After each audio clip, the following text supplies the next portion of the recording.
Hello বন্ধুরা, চলে এসেছি একটা নতুন ভিডিও নিয়ে ফ্রিজের। অবশ্যই একটা লাইক, একটা কমেন্ট, শেয়ার করে পাশে থাকবে। নতুন নতুন ভিডিও নিয়ে আসবো। এই ফ্রিজের কী হয়েছে, থার্মোস্টার খারাপ হয়ে গেছে। এই ফ্রিজের আমি থার্মোস্টার আনতে দিয়ে দিয়েছিল, এই জন্য কম্প্রেসারটাকে ডাইরেক্ট করে আমি চালিয়ে দিয়েছিলাম কিছুদিন তোলো। তারপর থার্মোস্টার চেঞ্জ করতে এসেছি। এই থার্মোস্টার কীভাবে চেঞ্জ করবে আমি সেটা পুরো ভিডিও অবশ্যই দেখাবো। আর থার্মোস্টার খুলতে গেলে উপর দিকে খুলতে হবে, উপর দিকে খুলে তারপরে থার্মোস্টার চেঞ্জ করতে। এই যে থার্মোস্টারটার নিচে লেগে থাকে ডিপারে, সেই ডিপারে থার্মোস্টার খুলে সেটাকে বের করতে হবে এবং নতুন থার্মোস্টার ভরতে হবে। তারপরে সেটাকে আবার ফ্রিজ চলতে আরম্ভ করবে। এবার থার্মোস্টার কীভাবে চেঞ্জ করবে অবশ্যই আমি দেখাবো। প্রত্যেকজনের বাড়িতে এরকম ফ্রিজ আছে, যাদের ফ্রিজের কোনো না কোনো প্রবলেম হয়ে থাকে। অবশ্যই নতুন নতুন প্রবলেম পেতে আমার ভিডিও অবশ্যই লাইক, কমেন্ট, শেয়ার করে পাশে থাকবে।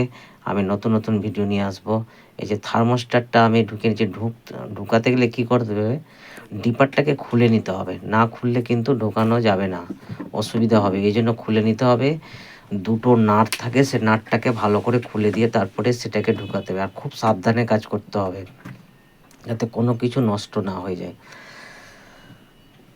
থার্মোস্টারটা আমি খুলে নিয়ে নতুন থার্মোস্টার লাগাচ্ছি। সে নতুন থার্মোস্টার লাগিয়ে সেটাকে আমি কমপ্লিট করে দেখাবো এবং ফ্রিজটাকে চালিয়ে দেখাবো। আর এইভাবে সবাই কাজ করবে, তাহলে সহজে কাজটা। প্রথমে যে কোনো ফ্রিজ যদি খারাপ হয়, তো ফ্রিজের প্রথমে আমাদের কাজ কি থাকবে, যে প্রথমে কাজ থাকবে যে আবার সুইচ বোর্ডে কারেন্ট আছে কিনা। সুইচ বোর্ডে কারেন্ট যদি থাকে, দ্বিতীয় দ্বিতীয় চেক কী করবে, দ্বিতীয় চলে আসবে একবার কম্প্রেসারে কারেন্ট আসছে কিনা। যদি কম্প্রেসারে কারেন্ট আসে তাহলে বুঝবে যে অন্য কিছু খারাপ, মানে কম্প্রেসারে কারেন্ট আসছে অথচ ফ্রিজ চলছে না, তাহলে বুঝে নেবে কম্প্রেসারটা হয়তো খারাপ হয়ে গেছে। আর যদি কম্প্রেসারে কারেন্ট আসছে না, তাহলে কি করবে, চলে আসবে থার্মোস্টারে একটা সুইচ থাকে, থার্মোস্টার বলে সুইচ থাকে। সে থার্মোস্টার সুইচ হয়তো খারাপ হয়ে গেছে, সেটার জন্য হয়তো কারেন্ট আসছে না। আর কারেন্ট যদি না আসে তাহলে কি করবে, যে থার্মোস্টার আগে কম্প্রেসারকে ডাইরেক্ট করে চালিয়ে নেবে। ডাইরেক্ট করে চালিয়ে দেখে নেবে যে কম্প্রেসারটা আমার ঠিক আছে কিনা। সে কম্প্রেসারটাকে চালিয়ে নিলে তাহলে বুঝতে পারবো।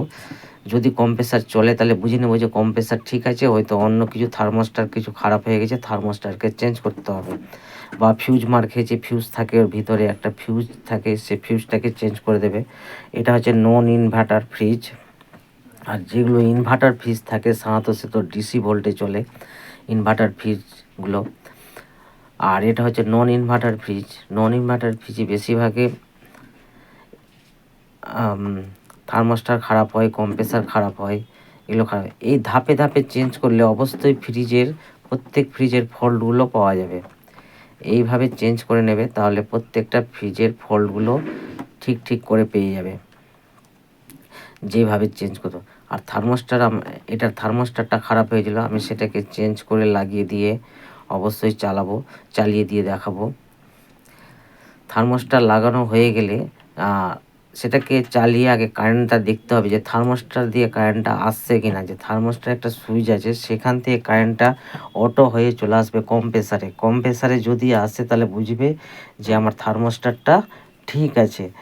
এইভাবে করে প্রত্যেকটা ধাপে ধাপে লাইন কিন্তু তোমাকে চেক করতে হবে, তারপরে কিন্তু কারেন্টটা ঠিকঠাক হয়ে যাবে। অনেকজনের ফ্রিজে কী হয়, যে ফ্রিজের ভিতরে লাইট জ্বলে না কিন্তু ঠান্ডা হয়। অনেকজনের প্রবলেম শুনেছি আমি। তো লাইট জ্বলে না মানে বুঝে নিতে হবে লাইটের একটা সুইচ থাকে, লাগালে বন্ধ হয়ে যাবে লাইটটা, আর খুলে দিলে লাইটটা চালু হয়ে যাবে। পুশিং সুইচ থাকে, সেটা হয়তো খারাপ হতে পারে। দ্বিতীয় খারাপ হতে পারে কি, লাইটটা খারাপ হতে পারে। এছাড়া কিছু খারাপ হয় না, লাইটটা চেঞ্জ করে দিলে লাইটটা জ্বলে উঠবে।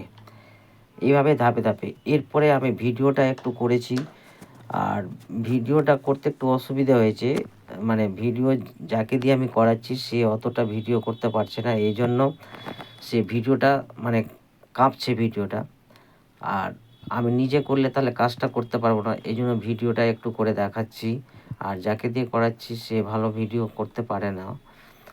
অবশ্যই এরপরে আমি ভালো করে ভিডিও দেব এবং ভিডিওটা দেখবে। এই ভিডিওটা অবশ্যই দেখবে, কিছু না কিছু অবশ্যই শিখতে পারবে।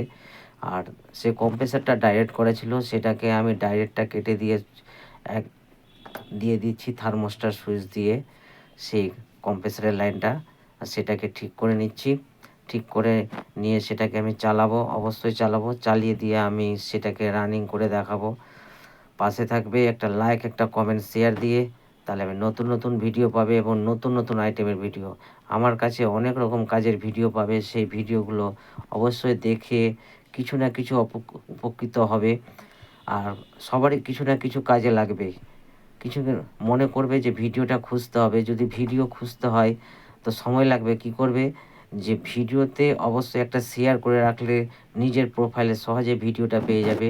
প্রোফাইলে অবশ্যই সবাই একটু শেয়ার করে রাখবে এবং ভিডিওটা নিজের নিজের প্রোফাইলে থেকে যাবে। সেই ভিডিওটা খুঁজতে অবশ্যই হবে না। এইভাবে পাশে থাকবে, তাহলে নতুন নতুন ভিডিও পাবে। আর যারা আমাদের অ্যাক্টিভ বন্ধু আছে তারা হয়তো পেয়ে যাবে সার্চ করে। আর যারা অ্যাক্টিভ নেয় অবশ্যই একটা লাইক, একটা কমেন্ট, শেয়ার করে পাশে থাকবে। আমি নতুন নতুন ভিডিও নিয়ে আসবো, নতুন নতুন আইটেমের ভিডিও আমার কাছে পেয়ে যাবে এবং শিক্ষামূলক ভিডিও। সবাই একটু আমার লাইক, একটা কমেন্ট, শেয়ার করে পাশে থাকবে। আমি সেটা জয়েন দিয়ে দিয়েছি, তারটা জয়েন দিয়ে এবার আমি সেটাকে চালাবো। চালিয়ে দিয়েছি, আওয়াজটা সবাই শুনতে পাবে যে ফ্রিজটা চলে গেছে, তার মানে থার্মোস্টার লাগানো আমার কমপ্লিট হয়ে গেছে।